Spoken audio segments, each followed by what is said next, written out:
Hello, and I hope you have had a wonderful time, however you've celebrated, and I hope that is what you have been doing, celebrating and enjoying this beautiful, beautiful time. The present moment of Winter Solstice. First off, I'd like to say a big, big thank you to. There wasn't many of you that knew that, but certainly in certain message groups and things, I appreciate all the well wishes because I've not been well, as it were, or it would seem I've not been well, would be a correct thing. I call it ascension sickness. Some people call it seasonal flu, but it is basically like you do in the physical world.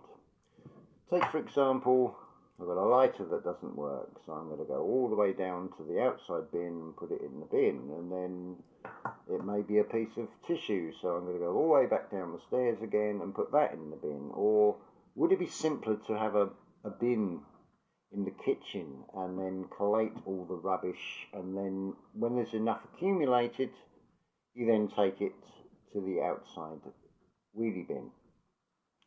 Likewise, the physical body, what it stores up over a period of time, when there is sufficient, the body is basically bagged up all the rubbish that it no longer needs, and it is triggered by changes in temperature.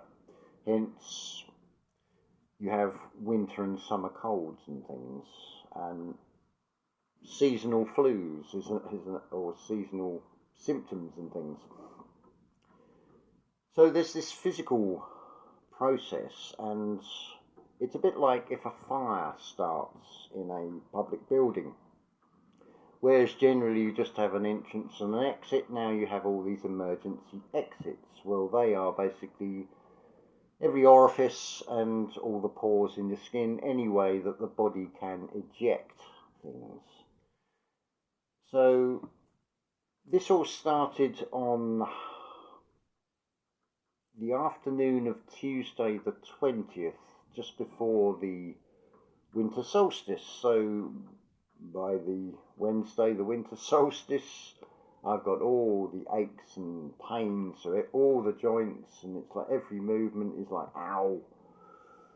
But it's like, let me look back at my pattern for this year. The two equinoxes and the summer solstice, similar symptoms, and they passed. Nothing life-threatening. It's just a cleansing process. It's a spiritual or a metaphysical that it's expressed in the physical. Works on the same principle of imagination creates the material.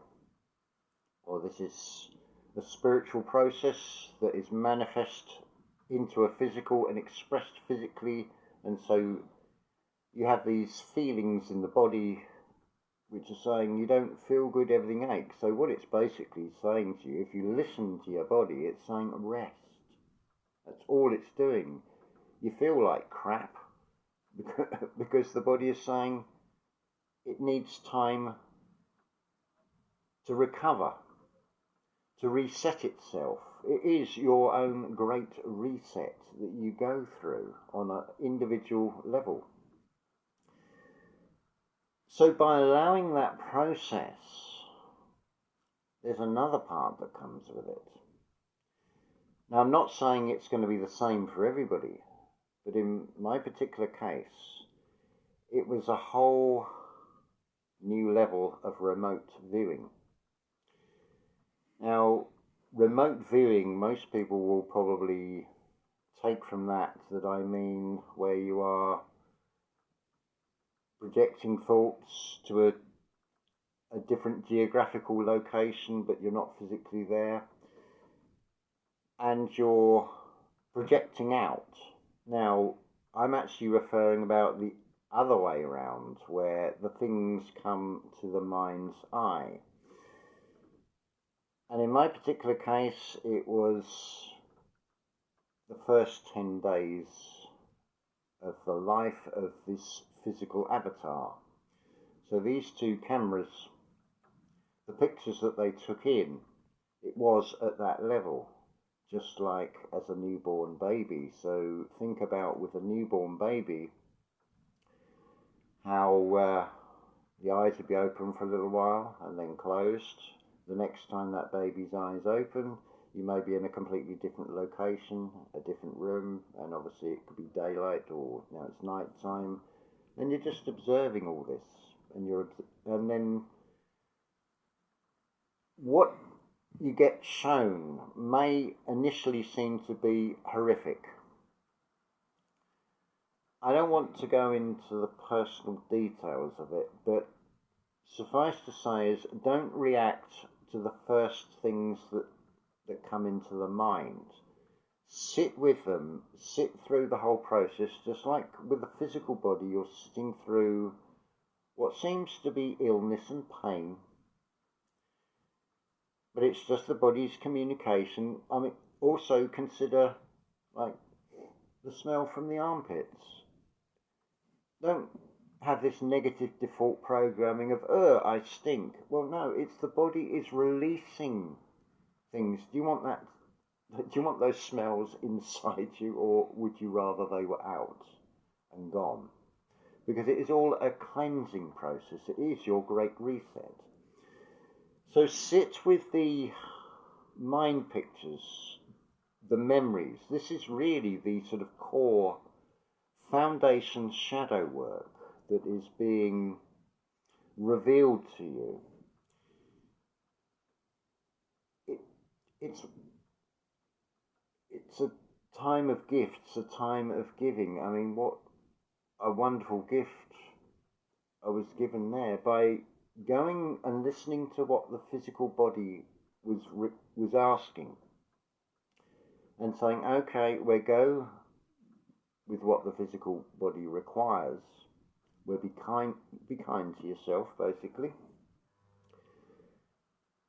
That then allowed what you would say call spiritual downloads, but they're actually your earliest memories in my particular case. And you see this picture unfold. And what can seem initially quite horrendous and is an emotional process to have to deal with. But then if you sit with it, just like if you're watching a film, just observe it. And what might initially seem to be quite horrific actually turns out there's always a reason why these things happen. And it has really helped with that sort of inner standing of know thyself, because it has really opened up and put together some massively missing pieces of why this being has been the way it's been, and how it's reacted to things based upon those first critical sort of 10 days and more beyond that, that's then shaped from that. So it opens up a real fundamental knowing of oneself at a whole new level. Now, do you feel that you could consciously remember back to those first 10 days? Because I don't feel that I could do that. The only way I could do that was to reach a certain frequency, which then allows the external, because it is a totally interactive realm, will match with your frequency, and you are tuned in, and the external tunes to your frequency. It's two-way traffic. I was very emotionally raw. Well, let me backtrack to this. Thank you, Stephen and Claire, Energy Flow family. You've been a tower of strength. Wednesday was the winter solstice. I didn't want to miss out on the celebrations, but oh, my body was aching on that Wednesday. Thursday it started to shift, but Wednesday was the last time I had any solid food, and I thought, right, listen to what the body's saying. It's saying do a water fast. Just keep yourself hydrated, but allow yourself to reset. And that's exactly what it is. And I do feel renewed by it. And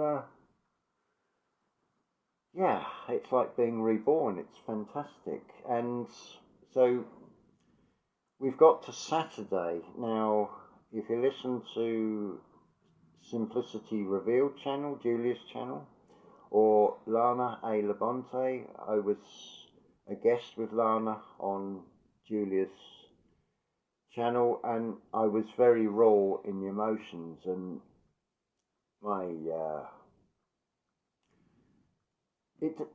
what I was trying to say just didn't flow, because the emotions, and it's like I'm actually trying to sort of, I didn't really want to be howling and bawling on on an audio presentation, but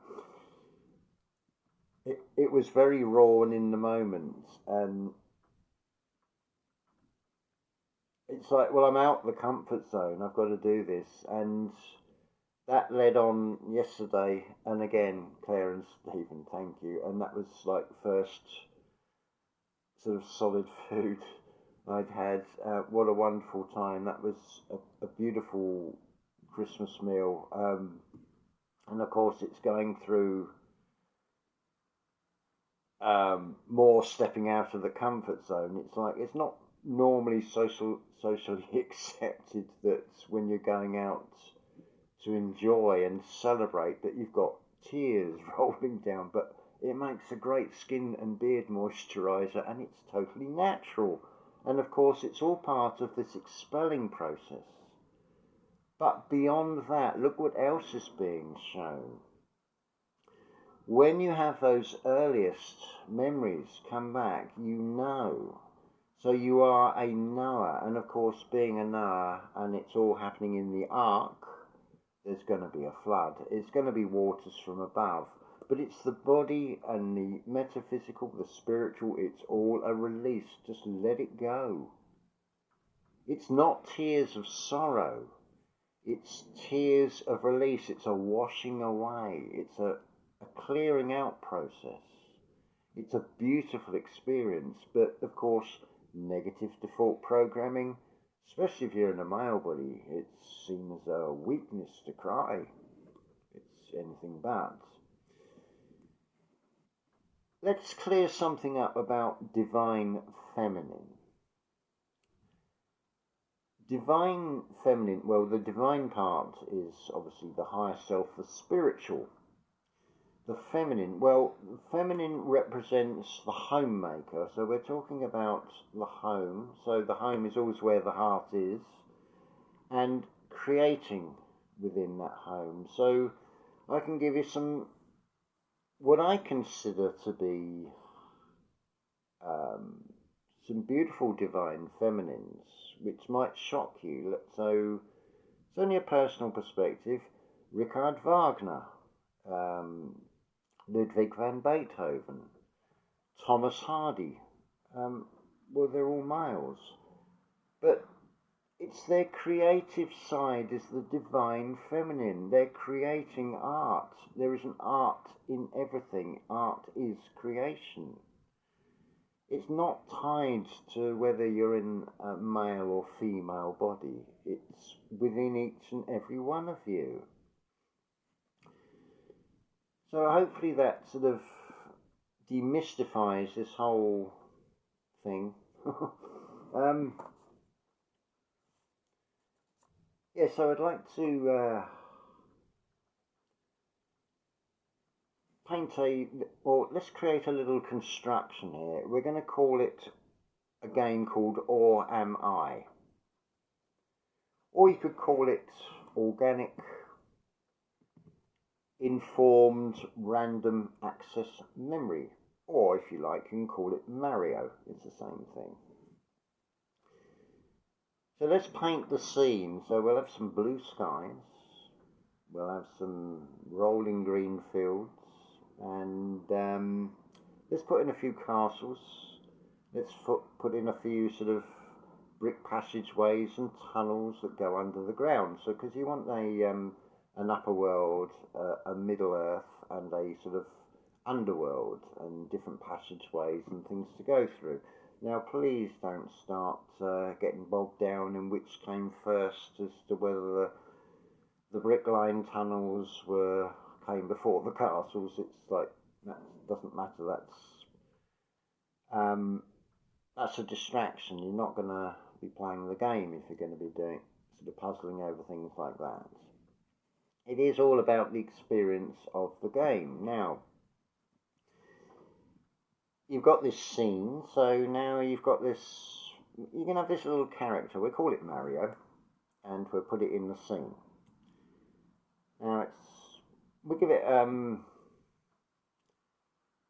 in a sort of material world linear time sense, we'll give it, say, 90 years or a maximum of 120 years, but for the game we'll reduce it down to, say, 120 seconds, because we have to. It's just a miniature version, and now you're going to go through this game. And you may go through the first level, okay. You may not.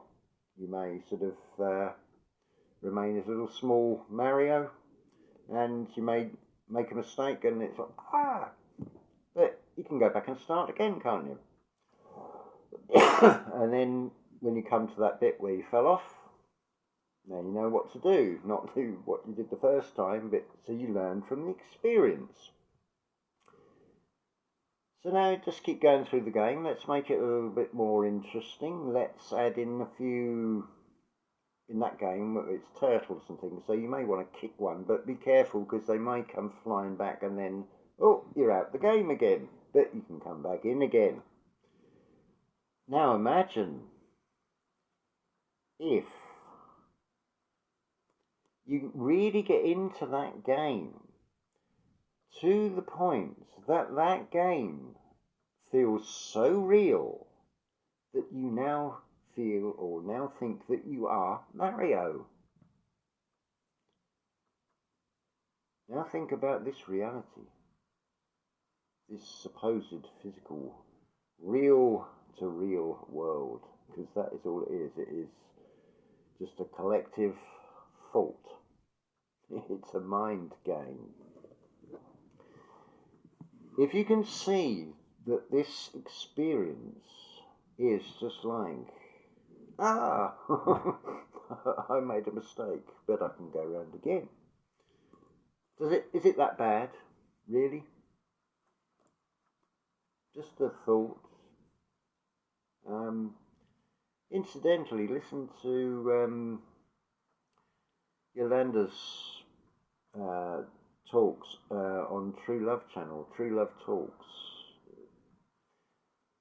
I love in the last two, she said, if you're triggered by this, maybe you're not ready to hear it and whatever. Well, yeah, perfect disclaimer, and apply that to anything that you listen to. So even if you don't listen to the True Love Talks or anything else, listen to those last two in that series with that disclaimer she says, and then apply that to everything else that you observe, you read, or you hear, and it'll make it a lot easier on yourself. So thank you, Yolanda, for producing that wonderful Vlogmas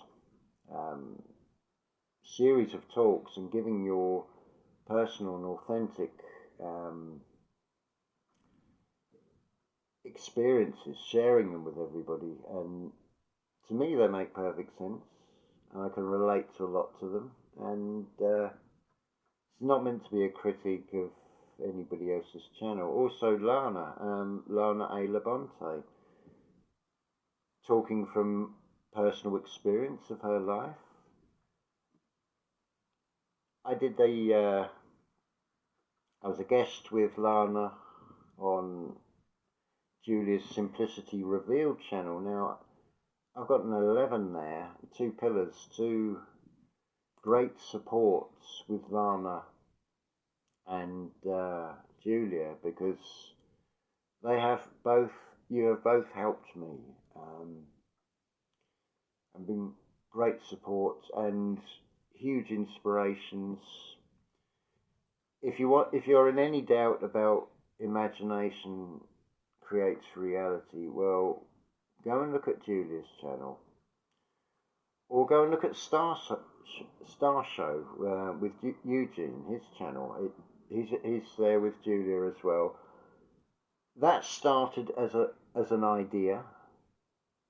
Imagination. Imagine being given the opportunity to grow your own food, to create your own paradise. Well, it's happening. And Julia did a video saying, if I can do it, you can all do it. Well, there's the proof. Whether you believe it or not, that's up to you. But the open invitation is always try it for yourself. You're not going to know unless you try it for yourself. It's just a concept. It's just hearsay. It's just regurgitated. But when you have the experience of it, it's authentic, because you embody a trinity with this. You are the experiencer. You are the witness to it. You're also the observer. So what's the difference between the witness and the observer? The witness is because you are witnessing it. The observer is when you find what page you are on. And that can be the Bible. You can find a story shown in the Bible. Okay, it's got a different setting, a different stage set, a different era. But the basic of the story, if you can identify where you are in that, you know what page you're on. You've now got a trinity. You've got your 3 sort of witnesses, as it were, and you are the experiencer of the events because they are happening to you. And you're observing and witnessing these things happening to you, but you're not importing the negativity of it. You're not making a judgment and deciding whether something's negative or positive. It just is. And you're allowing it to flow. And these things will just flow, just like the tears. Just let them go, because it's a beautiful aspect of awakening, you could say. Where are we here?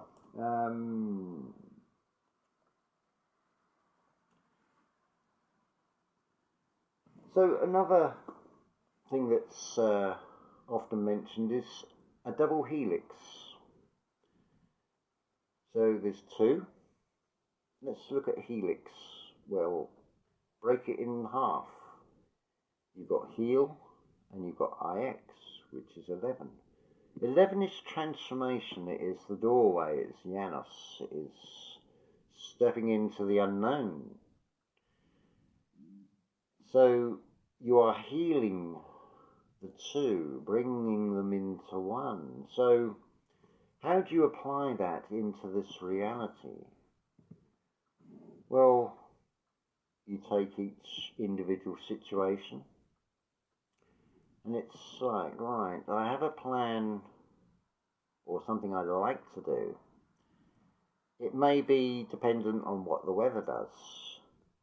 So come up with a plan B. So if it's adverse weather and you can't do what you had intended to do if the weather had been good, you've still got something that is going to lead you in that direction. So it's a double heal. It's a win-win. So it's whether you've got sunshine or showers, you're still weaving away, you're still following a path.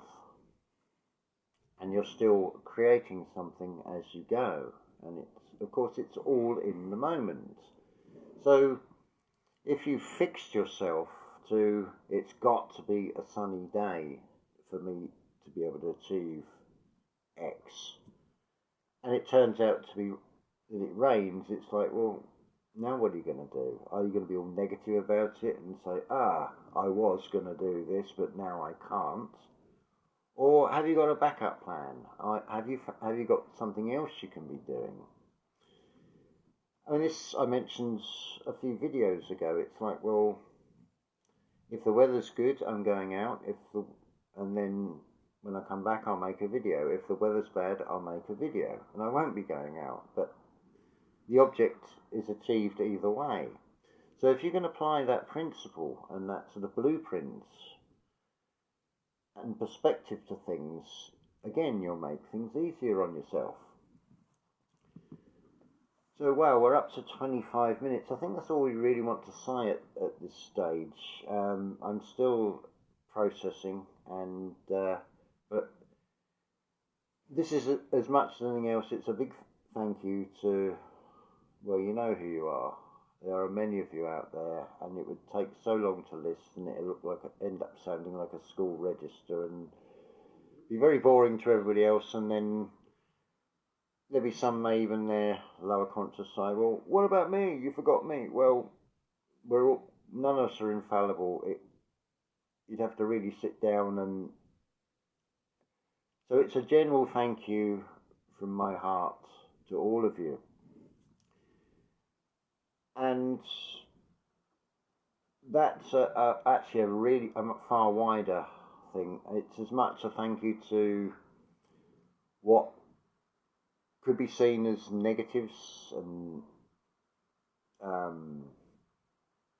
negative people, whatever. In some ways, you've been the greatest teachers, the so-called adversaries that have a different perspective in that. But it's all part of this experience, all part of this process. But if you don't put a judgment on it and just watch it all unfold, wow. It opens up into this amazing, beautiful experience. It makes this game so much easier. I'd say it is like Mario in the way that you're no longer playing small. You're not small Mario. You've found the star path. So you've become the big Mario. Now, from then developing that and from the experience of playing that game, you don't forget you've got that upper level and you hit the right brick and it's got this magic star, and you're now in that Mario game. Mario is now big and glowing. It's like your aura, your informed field, because you realise that this reality is just a mind game, and it can't actually hurt you unless you import the fear. The world is a stage. I think you'll agree. Maybe you don't, but anyway. The world is a stage, and it is like a stock exchange. You've got that scenario, you've got all the sort of businessmen, they're on the phones and trying to outbid each other and everything. And so every little situation, everything that's external to you is like one of these little traders who's offering you a script. Now, this is where you need to be the discerning actor and decide, do you really want to appear in that stage show, that mini drama, or do you want to look for more of a star role to play, for example, and then just take it from there? And you learn from the experiences, just like in the Mario game, so you don't get knocked off by the turtle or